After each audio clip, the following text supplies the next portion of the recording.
This video will contain spoilers from the off, so remember you've been warned. Titled Tailgate Party Season 4 Episode 7 of Succession has just been released, and what an episode it was. Being centered around a pre-election party, we know that the real rivalry that was there was between Kendall and Mattson, and the real White House was Waystar. With there being multiple revelations and developments in many of the characters, even though we're in the final few episodes of the final season, and with an argument that felt as though it was 4 seasons in the making, let's recap, break down, and explain all that there was to take away from this episode. So let's get into it. Here is Succession Season 4 Episode 7, Ending Explained. Just to let you know, this video will contain spoilers. This was an episode that there was a lot to unpack from, but at a time where the rivalry between Waystar and GoJo should be the height of what we're watching unfold, instead, this episode saw a focus be put on a more human subject, the aching love story between Tom and Shiv, something which we saw explode at the end. This episode started with them and it finished with them, but in two polar opposite scenarios. It opened with Tom having breakfast being brought to Shiv in bed, something which is often considered a romantic gesture, and it finished with them alone in separate beds. I found the dynamic between the pair to be extremely interesting in this episode, and I thought it would be best to start by talking about that. We know that Tom loves Shiv, and it's clear to see. We even saw that he mentioned to her that he wanted the story to be that they were just on a break and that they got back together. However, we saw that Shiv didn't stick to that story, as when Lucas arrived he mentioned the divorce and Shiv didn't deny any of it or say that they were back together, showing that she truly was looking out for herself and betraying all of the people that she knew in order to secure her position with Mattson if he were to acquire Waystar. She doesn't want to be associated with somebody that he's planning on cutting in her eyes. All throughout the evening, we saw that Tom was being undermined by everybody that was at the party, and there was a rumor going round that was widely known that he would most likely be getting fired if Mattson were to take over the reign. We even saw Greg and Tom go their separate ways, which was surprising, as we saw Greg say that he was Team Kenro. However, we saw that Greg did manage to fit in more with Mattson than Tom did. Tom even had to have Nate in his apartment. This was an episode where quite literally nothing was going Tom's way, and you can understand why the outburst happened. The dynamic in the argument was very much about how Tom had felt hurt by Shiv the entire time that they'd been together, and that no matter how hard he tried to satisfy her in terms of emotional support, he was never going to be enough, because he viewed her as broken and somebody who yearns for approval from her father. There were some harsh things that were said in this argument, especially around Shiv not being a good person to have children. As we know, in episode 4 we saw that Shiv was 20 weeks pregnant, so I do wonder if she still is. I feel she has to be, right, as it hasn't been addressed in any way at all. We saw that Tom gave Shiv a scorpion at the start of the episode, and a scorpion is known to symbolize a couple of different things. It's said to symbolize potential danger and change, and also the evil that's found in nature. Two things that you would actually associate with Shiv at the moment. Her life is changing, in the sense that she's betraying her brothers and also that she's pregnant, so great change is definitely upon her.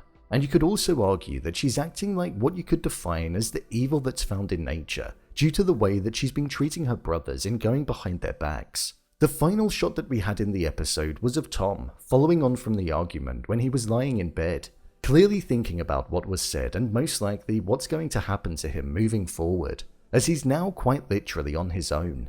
Shiv was his only thing that was keeping him ever so slightly afloat, but now with that being burst due to the argument, we could see a rapid decline in the character. He's tired, and I believe he's tired of having to act a certain way in order to feel as though there could be an ounce of respect for him moving forward, which could make him extremely dangerous. Shiv has messed up and she knows it. Within this episode, we saw the level of betrayal that she was going to in order to secure a top spot at GoJo if they were to acquire Waystar, and it seems as though it's all about to blow up in her face as the deal might not even go through. With it being found out that Lucas had been skewing the numbers out in India, and with him also being slightly reluctant to give Shiv an answer on a position that she could go into the future, I feel she's now fully aware of the fact that she's going to be out on her own just like Tom, in no time at all. If you think about it, she's kind of acting a bit like how Tom was to Logan, in the way that she's assisting Lucas, so I feel a mirrored fate is something that could well be on the cards. However, Kendall's betrayal is something that's going to hit her just as hard moving forward, as even her brother is planning on canning her. You could sense that the comment about children not being for her was something that hurt her in the argument, especially considering that we believe her to be carrying a baby. I believe we're going to see her switch sides again and look to stick by her brothers following the uncertainty. However, with Tom being aware that she was working with Mattson, maybe he could end up telling the brothers about what was going on between them and how she was feeding him information, which would ultimately cause a stronger divide. A man who feels as though he has nothing to lose can be dangerous, and that's now Tom. Kendall. Kendall is becoming the killer that his father never thought that he could be, and we saw that he was slowly morphing into his father, or at least trying to. However, when it feels like he is, there's always a reminder of the fact that he's not Logan, which came in conversation with Nate. Kendall is mirroring Logan in a few different ways, owning the fact that he's doing a widespread firing, and especially in the opening part of the episode where we saw that he was starting to neglect the relationship that he had with his child. He has the care within him, but not the time to express it, putting business over family. We also saw that he was still doing all that he could to ensure that the deal would collapse and he would be able to retain Waystar, but this time round we saw that he wanted to hit Mattson where it hurt, and acquire GoJo, and ultimately put him as head of the realm and take Roman and Shiv out of the equation. Something which did surprise me slightly, considering that it didn't feel like he was about that. However, I imagine the feeling of being abandoned by Roman moments before the speech was what cemented it in his mind. All of the siblings are playing each other. Well, all but Roman, and none of them know it. Kendall is in the most secure position at the moment, but when you're on top, there's further to fall. So I guess we'll just have to wait and see what happens. Roman's grief is still something that's very real, and with him accepting to do the speech at Logan's funeral, I believe we're going to see that be the moment where we witness the side to him that's been bottled up all season, and his grieving process will finally begin.